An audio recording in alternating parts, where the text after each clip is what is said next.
Aminu. Passed up the three twice. CJ, he spun dirt completely around. Yes, in the business. Right on the shot clock for Harden. Steps back. Oh, he turned him around! This is game one, Western Conference semifinals. As Curry does his magic, gets by Gobert. What's going on, everybody? I'm starting a new series called Basketball Positions. In this series, I'll be breaking down every position in the game today. Positions like the scoring point guards, your point forwards, the 3-and-D guys, pretty much every position that you can think of.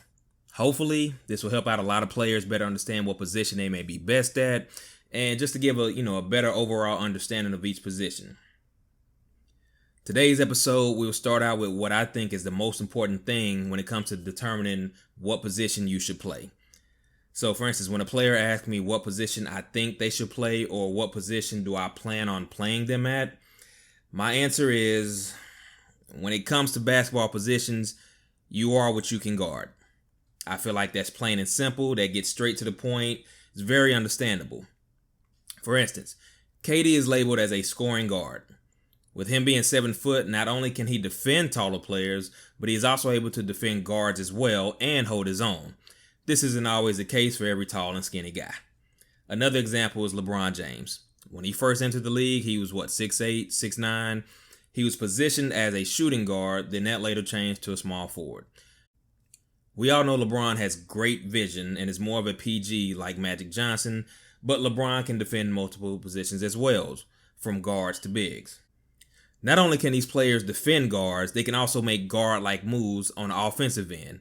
Announcers, journalists, and even other players in the league will tell you that KD has handles like a typical guard. Now, here's the problem with some of today's basketball. Every tall, skinny kid that likes to shoot is not KD, or let alone a guard. KD would defend guards on the defensive end. A lot of the players that are getting hyped up now, that people claim are 7-foot guards, 7-foot point guards, they're not defending guards on the defensive end. And some of their so-called guard skills on the offensive side, like ball handling, look a little shaky. That's just my opinion. Now, yes, you will see some of them hit threes, but if you're the tallest player on the court, it's easy for you to shoot over everyone. Once again, just my opinion.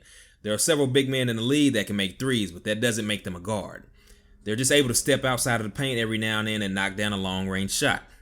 Now, no offense to these high school guys that are considered 7-foot guards, but when I see stuff like this, honestly, this is what I picture happening. This is the three. Oh, my goodness. He about to throw it away. I knew he was about to throw it away. Now, here's the thing. A coach can tell what your natural position is. If you're one of the taller guys on the team and just so happen to be the best passer or playmaker, like Alonzo Ball or Cade Cunningham, who are both labeled as a PG, it will show in the way you play. Yes, both of these guys are listed at around 6'7", but as I mentioned earlier, both of these guys can defend positions on the opposing end. Now, there's always exceptions to the rule. You may be the tallest guy on your team, so you have to defend a post player on the defensive end, but on the other end, you're the primary ball handler. Where you go to school and what AAU team you play on will determine that. Your average high school team would not have anyone over 6'4", 6'5", so a guy like Imani Bates, who's one of the top-rated kids in his class, will be a quote-unquote big on the defensive end at his high school and a guard on the offensive end. But when he's playing in the summer with his AAU team, he has more players with height playing with him. Therefore, he can play his natural position. We'll get more on him and players like him on another episode. Now, I know today's game, is going into a positionless game. Positionless basketball is a term that they like to use. So everyone thinks that they can play guard because, as you see the Houston Rockets going with the small ball lineup, their tallest dude is 6'5" or 6'7", okay? Which means, today's game is more spaced out. The floor is more spaced out, and it's a lot more three-point shots going up.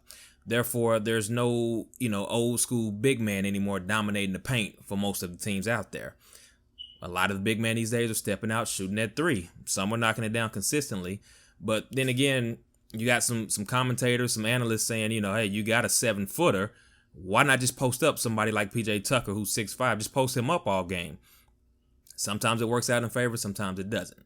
You are what you can guard. If you're 6'4", 6'5" right now, and you can't guard somebody who's shifty, strong, or quick, then you may not be a guard. You may be an undersized big. Nothing is wrong with that. You can always find a position at the next level to where you're fit and be able to play your natural game and not look out of position. That way you can have a long, successful career. But hopefully you guys understand what I'm trying to say when I say you are what you can guard. If you consider yourself a guard and you're 6'6" and up, you better be able to hold your own against a guard on both ends of the floor.